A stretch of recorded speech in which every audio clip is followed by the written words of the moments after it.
Hello everyone! This is super exciting. I just came home to find a box waiting for me. So it's time to do a little unboxing. Okay, I haven't seen it yet. I've just undone all the tapes. Let's just have this open. And there we are. It is supposed to be 2 bare root persimmons. I'm so excited. Let's take them up. Alright, so I've put them both into this bucket of water. And there's just one issue I have, and that is that I don't know which is which. So I got to order 2 persimmons. One is supposed to be a Giro. That one has that label, which maybe could say Giro if you try, but I don't know. And this one over here just has nothing on it at all.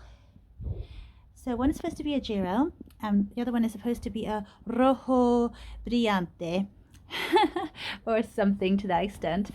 Basically, yeah, the Spanish one that goes by that name. But they're both Asian persimmons. They're supposed to be anyhow. I'm going to contact the person I got them from and just ask him if he has any way of knowing which is which. I've just popped inside, as you might notice, because it was getting too cold to just talk outside. And I left my plants out in the bucket, just soaking up lots of water, and I'll get to planting them in a minute. But yeah, I just wanted to say why I'm so excited about finding these trees. They are really tricky to get a hold of at the moment in the UK. Ever since Brexit, we haven't had a trade deal in place with the rest of Europe, and so certain trees have sort of not been that available, and that includes persimmons. So when I saw a unboxing last week of a YouTuber I follow here, he's actually the owner of the best collection of persimmon trees here in the UK, the largest one. So if you're interested in persimmons, it's a good idea to have a look at some of his videos. He does tastings, all sorts of things, really fun. The channel name is Lionheart84. Definitely one to recommend. But he was doing an unboxing, and it turns out that the person he'd bought the persimmon from had a few more available. So I was able to contact him and buy them for myself. Such a blessing, such a nice surprise. It's sort of an early Mother's Day present, because we're not supposed to buy too many trees. We're still having our roof done, and we need the space and not to move everything off the patio. You might, if you've seen any of my videos, you might know the story.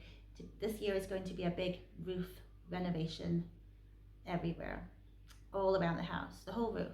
So it's going to like cover the whole garden. It's going to be a fun experience. It'll be a learning experience.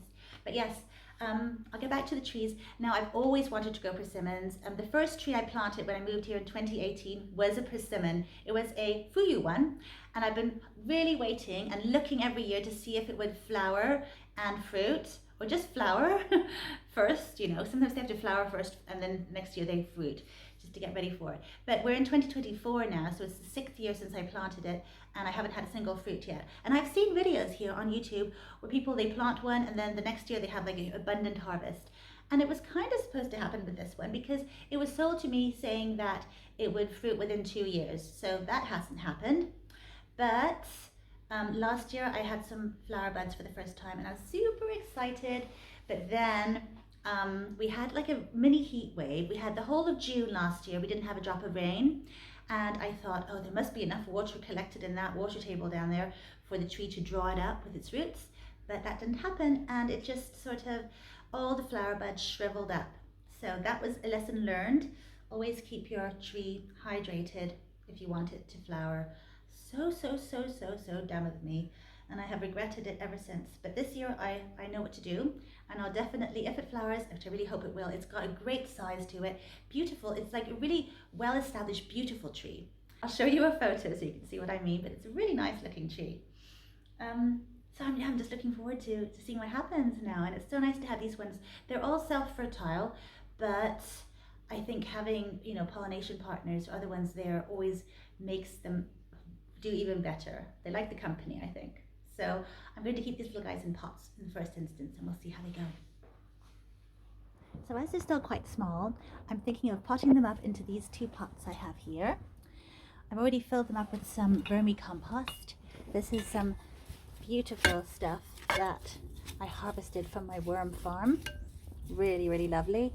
And I'm going to add some of this multi-purpose compost, a bit of fish blood and bone, and this is some root grow here, mycorrhizal fungi, and that should just really help promote root growth and development.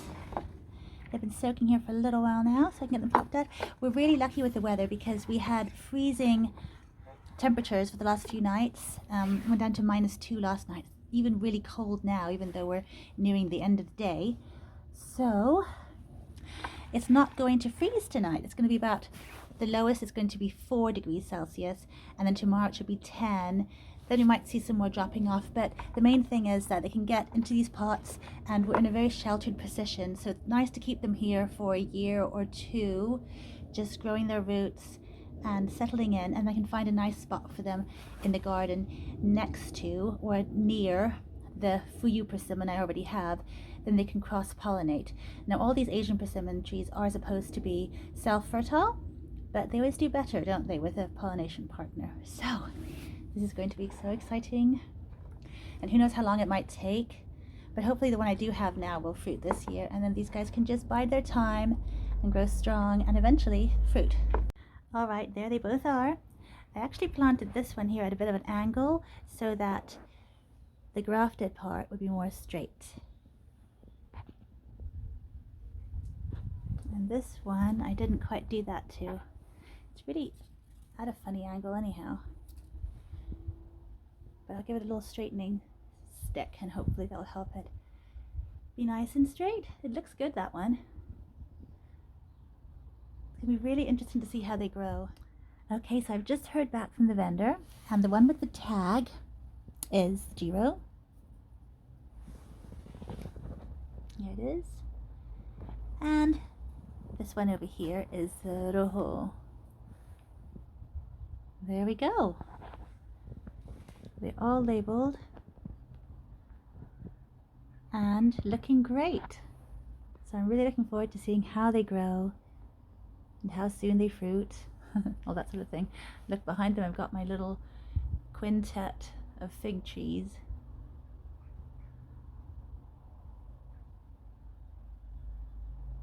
It's going to be really fun to see how everything goes now.